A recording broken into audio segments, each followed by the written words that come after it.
Give applaud and a warm welcome to Morten.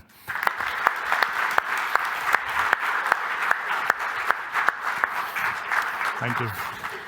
Welcome to Sweden and welcome to SVEBRA and the Thank you. SBA Day. Yeah, it's my pleasure. Thank you. I'll take it. I'm happy to be here. Happy to be able to tell you about my work.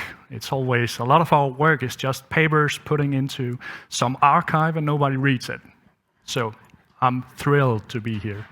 My name is Morten. I'm a fire safety consultant at Jensen Hughes. And for the last year and so, I've been working on Børsen in Copenhagen.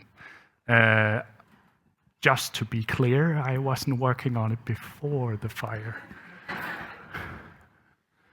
Yes, but I've been allowed to, and who I am is not more relevant than so. I've been allowed to just make a small introduction to my company.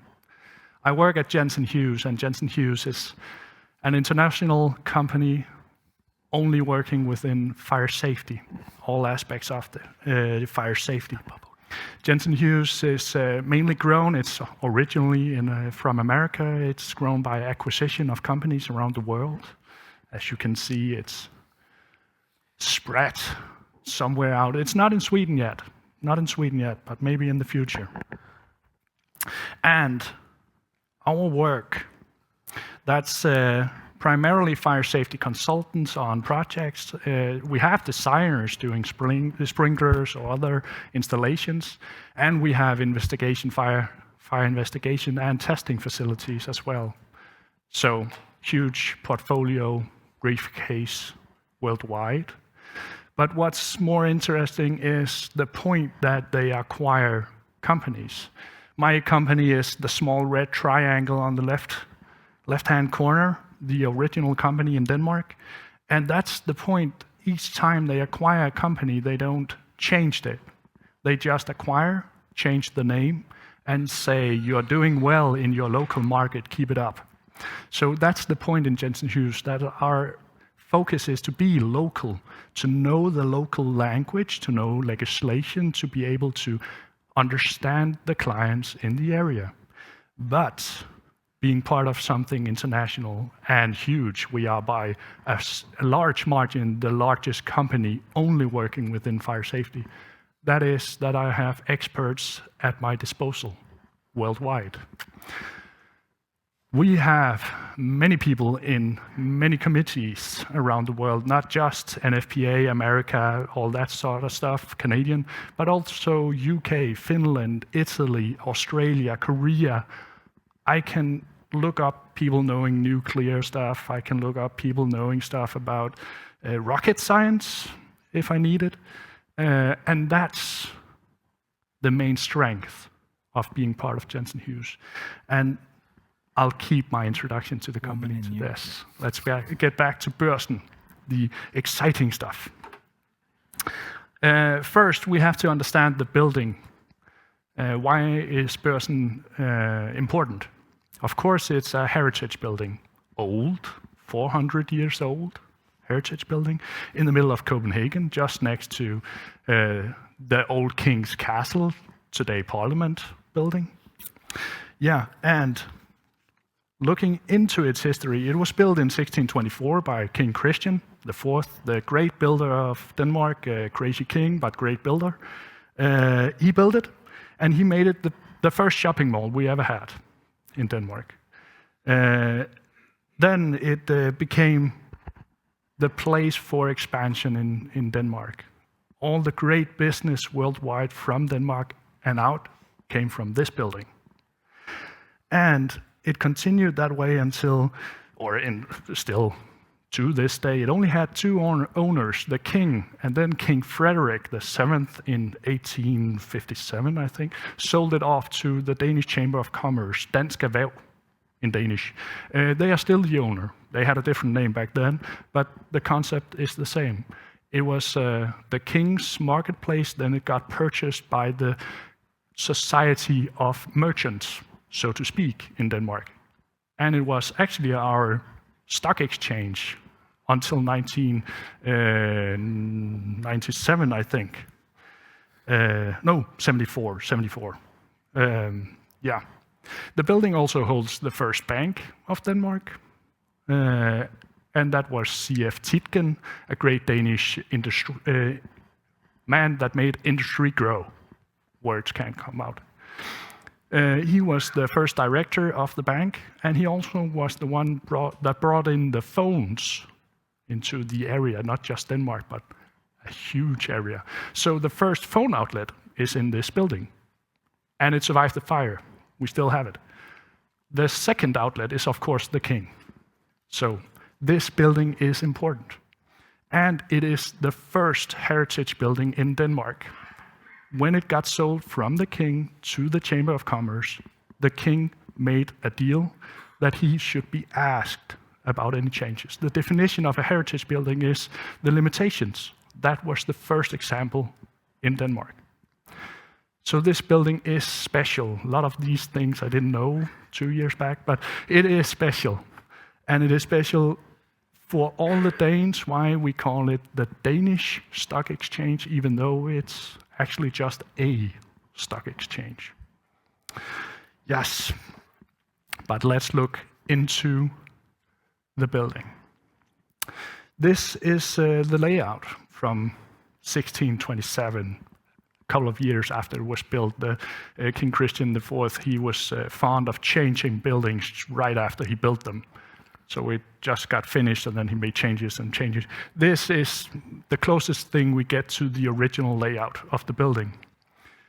The ground floor at the bottom shows shops for the common folks. You had to go outside and into the next shop. It was meat, salt, fish, smelly things, everyday shop. The first floor, that was for the finer goods.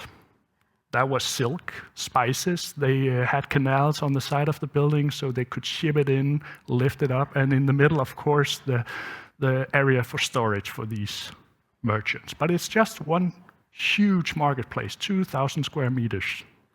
Just actually a bit more if we are exact. And the second floor, that's just a tall attic, originally for the king's grain, for his beer. That's the purpose of the building when it was built. Let's look at the building before the fire, just before the fire. This is how it looked. Ground floor, office. We actually had a kitchen in one area. On the far left side, you actually see some thick walls. That's the original first bank vault, still being inside, survived the fire too. First floor, that's all the nice meeting rooms, nice office. That's where we have the first phone outlet up in one of the offices. And then we had the great hall that sadly burned down. Second floor, that's depot, storage, some additional office area and technical equipment. Completely different setup, completely different use than what it originally was designed for, of course, for 100 years. But the point is the same. This building, it was changed and changed over and over because it had to be in the same way that the building owner wanted to use it. It had to be so it satisfies the demands of the owner. And that's the point. We renovate new buildings or old buildings now to satisfy the needs today, and that's a good thing. This is a good thing that it looks different. But from fire protection, it's a challenge. Each time we change and alter an item, we have a chance to do it better, but we also have a chance to do it worse, especially in regards to fire safety. It's very difficult if you don't have the mindset when altering things to maintain the same fire safety level. So I could find a lot of issues within this building, if I wanted to. Yes. I'll also highlight it with a red line, the wall that the fire brigade used to stop the fire. If you have a keen eye, a sharp eye, you can see the top floor, second floor, the line is not aligned with the two other stories. It's a 5-meter gap. Luckily, the fire was on the right side, so to speak, And the fire brigade was trained to handle this thing. They knew the building. That's really important. But this is also a classic challenge in old buildings. It wasn't designed with these walls. It's something changed over time. You saw the original layout. No walls was from ground level to roof. There was nothing. Now we've made something, but it's not perfect. It's not designed probably through a fire safety engineer's eyes. All of these things is not why it burned. It's not why it burned so much or so little. It has no direct link to the fire. It's just to highlight this is why the building is important, and this is why we often see challenges and problems in old buildings, young ones too, if they've been changed. So it's just to show some common knowledge things from a fire protection standpoint. But let's talk about the fire brigade. The fire brigade, they were called out to a fire from the fire alarm system at 7:36. 4 minutes later, they arrived at the stock exchange Børsen. Short drive, perfect. The timing is perfect too, because at 7 they have a guard shift. So they had twice the manpower. People hadn't left yet. So they were many people on duty, so to speak. They came out to a building with no fire or smoke from the roof. The first responder thought it was a false alarm. They went into the panel inside the building, and it was a Christmas tree. 6 zones were on fire, several detectors. They knew this was bad. And then they got the call from the outside that this was happening. They raised it to a catastrophic event. And then all hands on deck. The fire brigade had a very challenging task, because on the outside there was a scaffold all the way around the building. And the plastic around the scaffold was, of course, fire retardant, as it should be, due to the guides. But that also meant that they couldn't really get rid of them. They had a hard time. They tried cutting them open, but it took too long, and they couldn't feel the heat without getting holes through the plastic. So they just had to accept that they couldn't attack from the outside until the fire itself melted holes. Almost all their intervention in this building was from internal attack. That also meant that they have to accept the loss from one side. The fire started not in the middle, but near the middle of the building.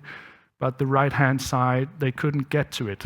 The access pathways inside the building was just too hard to use before the fire caught on. So they found the wall I showed earlier, and that's the picture they were fighting in. They stood there for nearly a day fighting this fire on that site.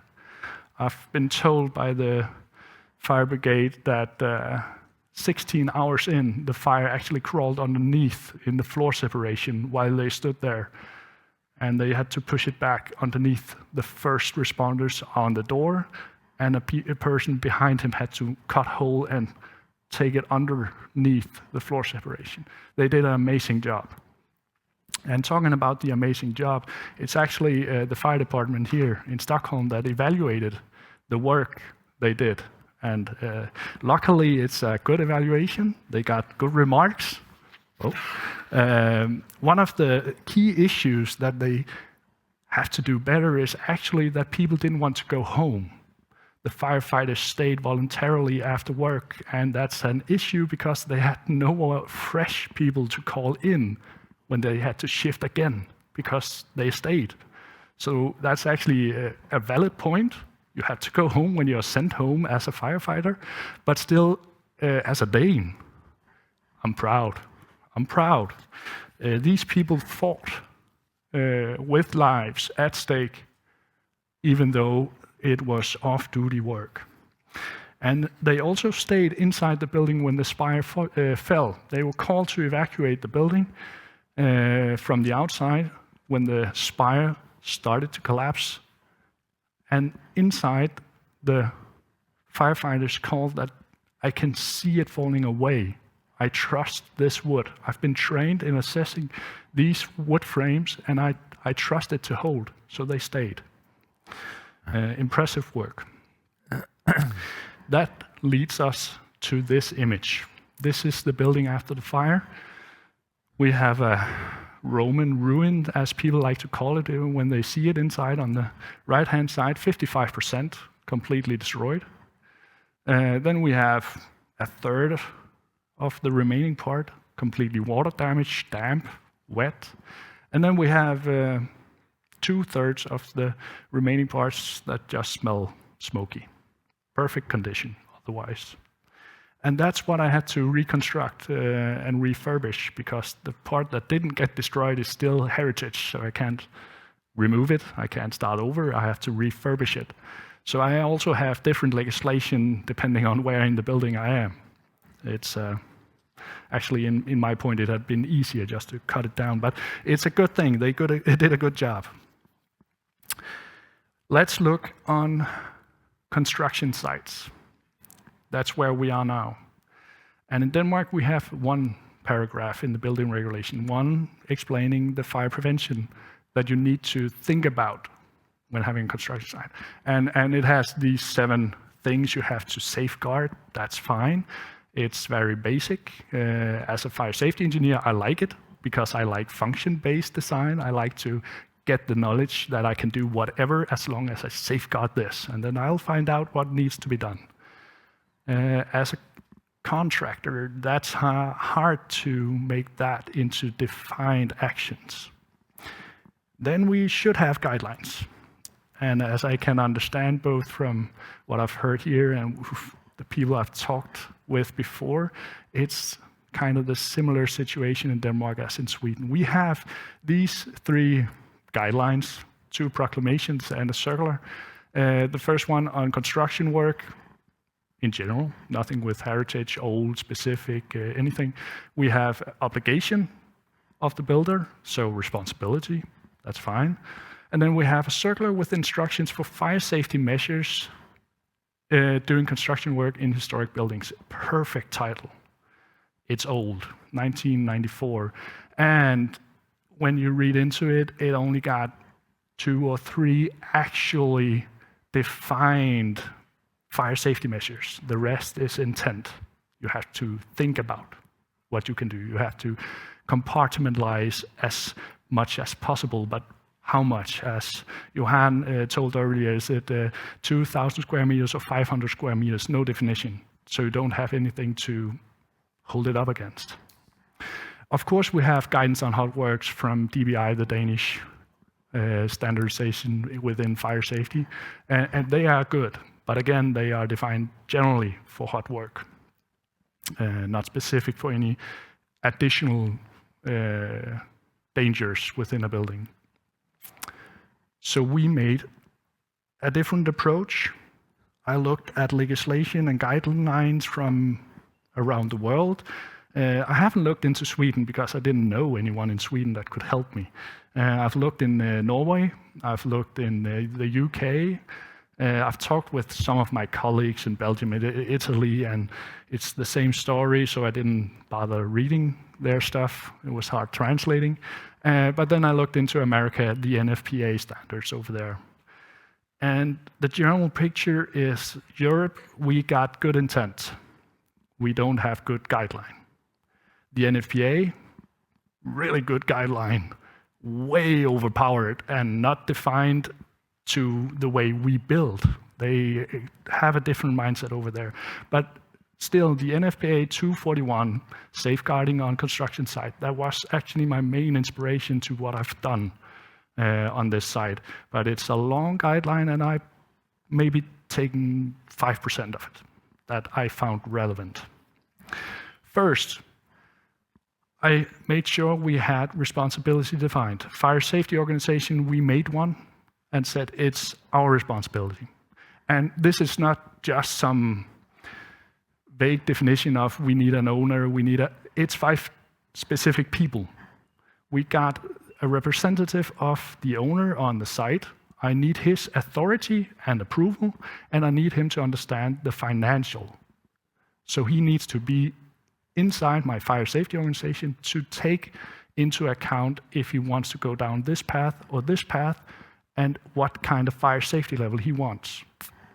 Of course, I'm present on this fire safety organization as the professional man, defining what's relevant, what does actually heighten the fire safety level. We all know that any additional wall or door would help, but at some point it no longer is enough due to the cost and the time, and you have to make the assessment. That's my responsibility, to make that assessment and give the building owner to take the decision. And then we have the guard.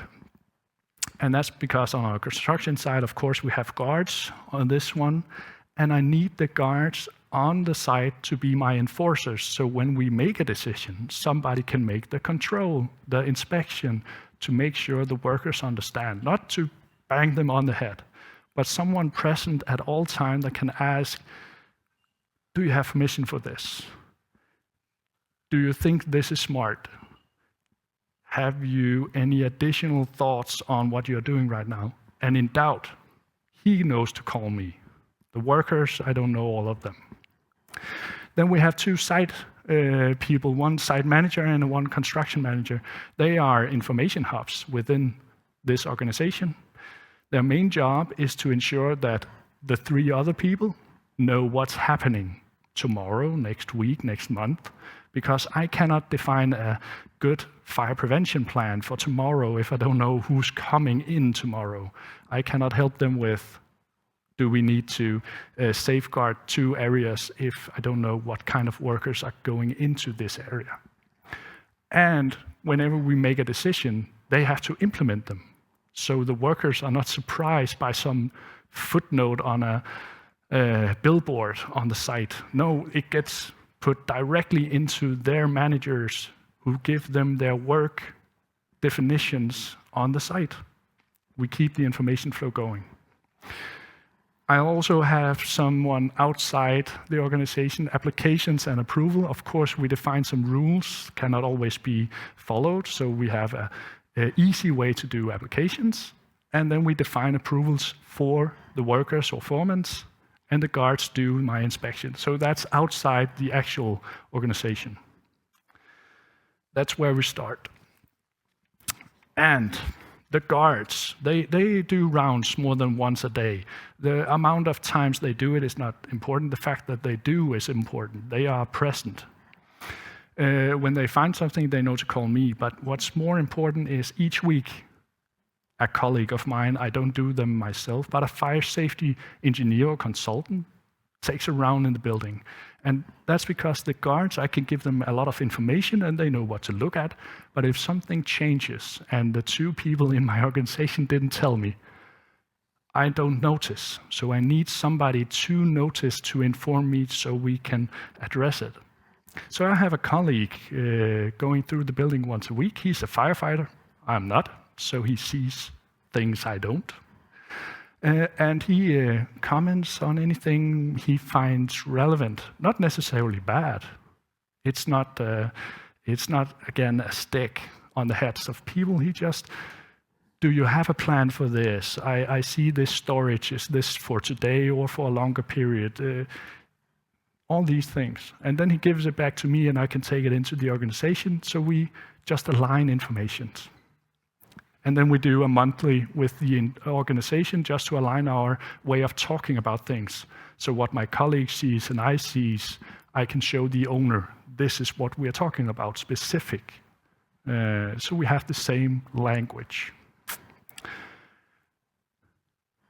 But what are the rules? We have many rules. And the main criteria I want to address is the fact that we have strict rules on this side. That's actually not the important thing. The important thing is we have simple rules. You can make a lot of them, or you can make few. You can make them very strict or very loose. Just make sure they are simple to understand and follow. If not, it doesn't matter. We told them you cannot have any burnable materials within the building unless you're using them today. So don't bring all your wood into the building if you don't need the wood today. And to help them, we defined a 5-meter distance, because 5 meters is a number any contractor in Denmark knows within a common guideline for fire safety. We use that number all over. So we, on the scaffolds, when we have small areas they can have them, we set signs. You are now 5 meters away. It's okay to place it here. It's simple. And as a bonus, we get easy access for the cleaning crew, and we get easy access to all the evacuation areas and doors, because we don't have a lot of materials just standing around. We also have, of course, a high focus on the hot work. I said that we had a good guideline on hot work, and we do, and we follow it. And by far, that's enough. But we also say that each time you want to do hot work, you have to inform us first and get a permit from us first. Just because I want to know you don't do it alongside. I can't remember who said it, but someone said that the primer on the concrete was flammable. That's the idea, to prevent those things from happening. Because it's not a problem to do hot work when you know how you do it. But maybe it is because somebody else is there. The example on the right side is we removed the floor on the second floor to do work on the beams. They had to do annealing on the copper, hot work on the copper on the roof. So of course we made a temporary floor underneath. That is not defined in the guidance for hot work, of course not, that's a unique situation. But we only did that because they told us and we could tell them, this month you have to do this. We also said, get as much of the hot work off the building. An example, the small dormer just on the left on the picture, we could lift it off. It was so small, it's just a small crane on the scaffold, not even from the outside. So we just made a plateau, lifted it off, set it down on a plateau, did all the annealing on the plateau, lifted it back on. So only the red lines I highlighted is actually where they did hot work on my roof now. That's mitigating the risk without any major cost. The greatest cost is actually getting me to explain them this, but over time it's simple, understandable. Yes, we have, of course, also active smoke detectors within our building, and many construction sites are not happy about smoke detectors due to dust and false alarms. I don't know if your standards for smoke detectors has this, but in Denmark it states that you actually have to turn them on. You're actually not obligated, but almost obligated to turn them off if you know there's a risk for false alarms. So it's common practice that we just shut it off on construction sites completely. And that's not the wisest thing to do. Why not just think about it? They have been improved by far since those thoughts on false alarms was designed. The detectors today are better. And we just changed the detectors from the building to wireless detectors, put them on gallows so we could lift them in and out. So now I have detection overnight if something happens, and I have detectors in all the rooms not having dust within them. But each time we have to pull someone out, I can just take the gallows. It takes 3 seconds. I don't have to get a ladder, I don't have to screw the detector down and be wary that I destroy it.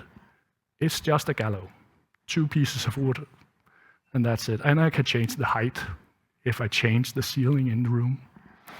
Besides this, I also defined that, of course, it's the guards that does this, my guards. So they don't work on the site, they work for me and the building owner. And the point in this is, when they turn some of these off and takes them out, the guard knows and he's there. So naturally, I have a prepaid fire watch.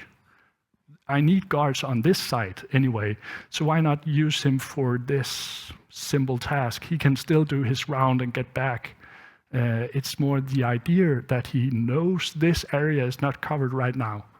I'll handle that one. No more expenses for the building owner.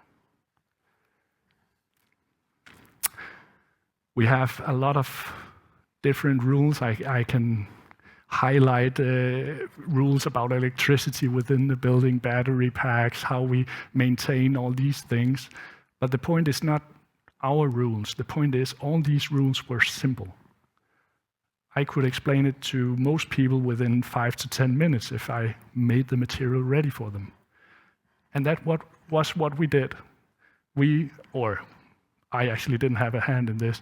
The owner and the site manager came together and made a movie explaining all my rules. And they got the foremen from the different workers to be actors. And then they went around the site, bringing alongside them what they could and could not do and explaining it. I can't show the video due to copyright, but these 3 pictures show the case where they're telling you can't use an angle grinder, it's hot work, you need a permit first. Then they show you have to send in this application and then get an approval that you need on you. And when you have this, it states what you have to do besides normal stuff. Example, you might be asked to bring a board or a fire blanket to cover up holes in the walls. It's nothing major, but now they understand. Piece of paper, follow the instructions.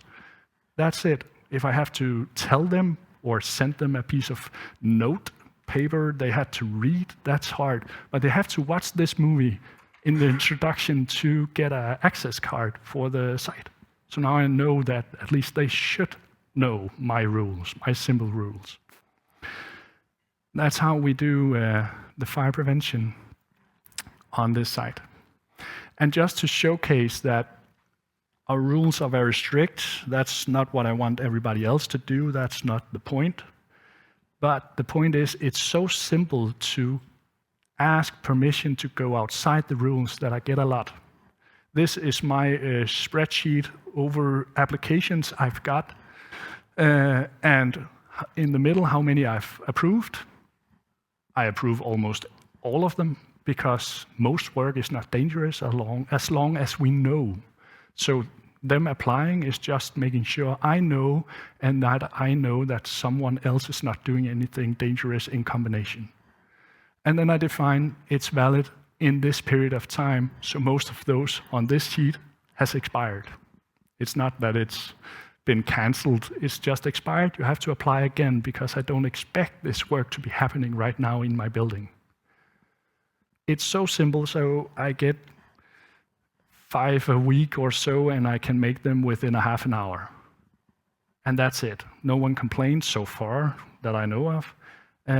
So I'm actually, even though I have all these rules, I'm not limiting the foremen or the workers. I just ensure by having this that I'm informed and that the fire prevention is implemented. The form they have to use for applications, I've made it highlighted. You need to fill this with this, so I know what, where, when, and by who. And I've given them layout plans and drawings of the outsides of the building to just put on a circle. Where are you doing it? And I use the detection plans for my building. So if I need to tell the guards to shut off any of the detectors, I can just forward the same blueprint. I don't have to do work for that. It's highlighted. And what do they get? A one-pager. I don't have to tell them all this legislation work or all these different ideas why I find it safe. It's not relevant for them to know why it's safe. They need to know what do I have to do to maintain the safety. So I tell them in bullets, the worker in the middle, you have to do this while or before doing your job. And then at the bottom, I tell the guards if I need them to check for something special. And I put it on the same page and send it to both the guards and the workers, because I want them to know each other's task, that we don't have secrets. It's not like I send the guards out at night to check up on their work. I just need the guards to do some additional things sometimes. The example is when we use oils, burnable oils within the building for the floors, the panels. There's a lot of wood in there. I tell the guards to use thermal cameras when they do their rounds. We have 2 cameras in the site, so they can just pick it up. And I just want them to check for hot spikes in the walls, or special excessive heat from machines from some of the workers, just to say, okay, I know I have oil, so I have a small chance that something might caught on fire or explode within this building from this small amount of gas. So why not just take the temperature and everybody's safe and they are doing the rounds anyway? So it's not really a limitation, it's just a good thought. Yes. This is my fire prevention plan. And the main concept, besides my rules, my approvals, the fact that me as an expert, I hope, as a fire safety engineer, is well informed, way more than normal in Denmark on projects, then we get a bonus. Each person on this site has focus on fire safety. They all know that it is important, and it's a PR nightmare if something happens again. So I have 2 small fun examples of what came out of the fact. Oh, I went back. There. What comes out of the fact that the people inside the building right now, the workers, they are very vigilant on fire safety. They removed the floor on the 2nd floor, as I told, the floorboards, and then they had to make pathways. The workers, the carpenters that was assigned this task, they thought, we can see a hose reel down at that gable in the end. Let's make the pathway down to this hose reel. That's clever. We know that's important. And it is. So they made it.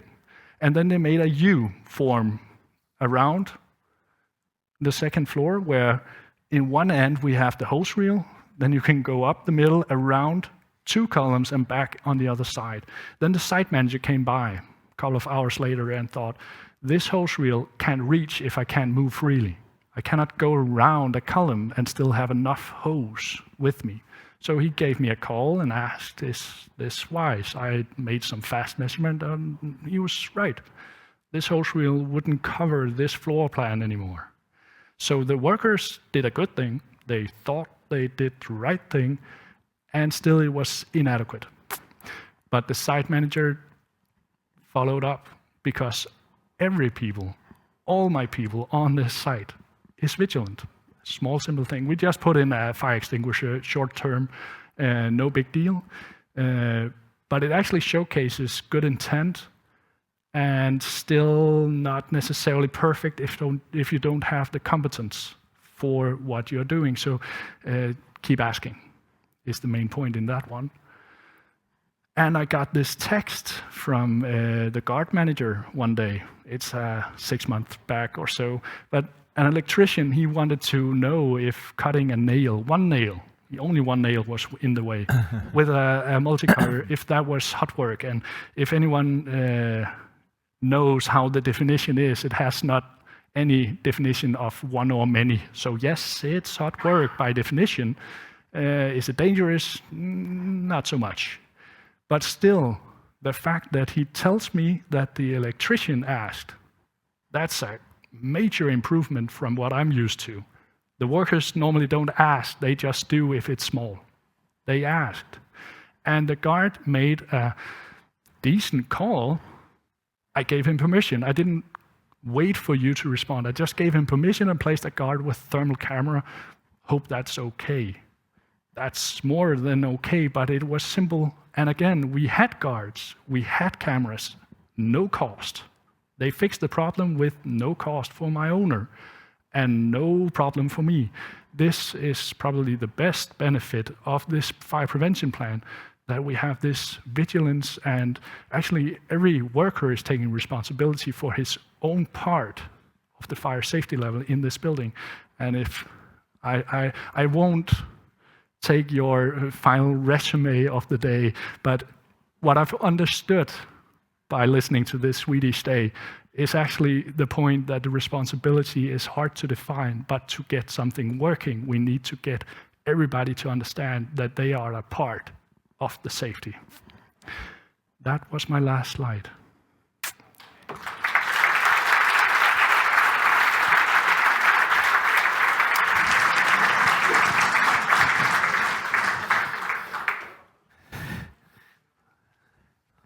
Okay.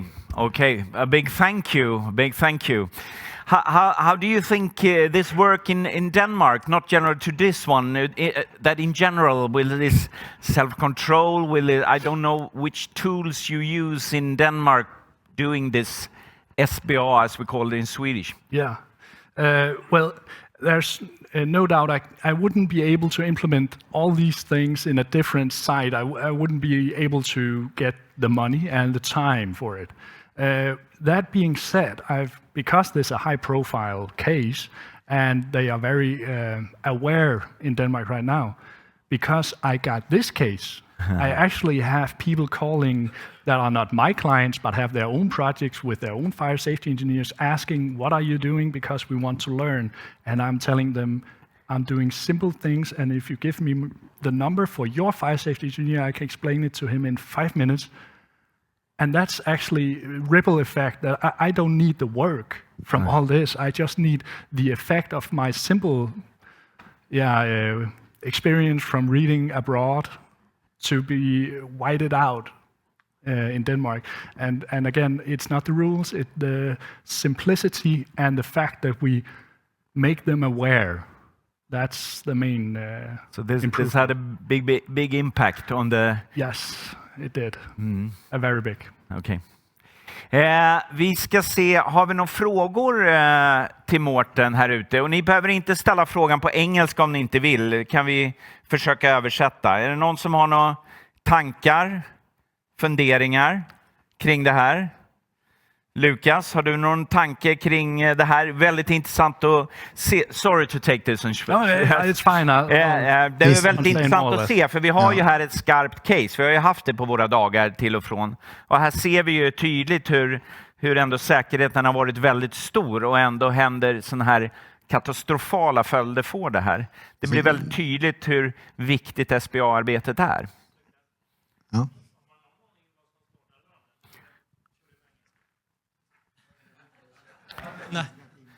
They wondering what did actually start the fire? The perfect question. Actually, we don't know. No, we all the investigation done, and it's been more than one investigation by more than one company, all shows that it's almost impossible, if not is impossible, to define what is the root cause. But they all show that no one did anything neglectable or wrong on site or in their acting afterwards the fire started. So of course they were doing the roof on the day. They started a half hour before the fire started. That's the common perception that that's the main reason. But if so, they followed the guideline to the T, each and one of them. Yeah. So that's as much as I know that probably that we will ever know. Okay. On this building. That's your guess. That's, yeah. Okay. But it could be electric fault and all these other things too. It's, you never know. What happened now? What happened after this one? After this one, well, this one is gonna take me a couple of years. Okay. 2030 is the timeline. But after this one, we'll keep on pressing on for better guidance in Denmark. I don't think the point is more legislation as such, because I'm a fan of function-based design. But guidelines, that makes sense. So that's actually the main product, and I know DBI in Denmark is working that way as well, so I'm trying to get friendly with them. Okay. Yes. So will we see this house as beautiful as it was again? Yes, you will. Especially the outside. The inside might change, but still be very beautiful. Great, great.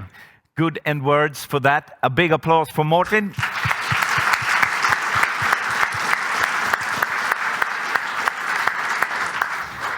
Thank you for coming. Thank you. My Thank you. pleasure. My pleasure.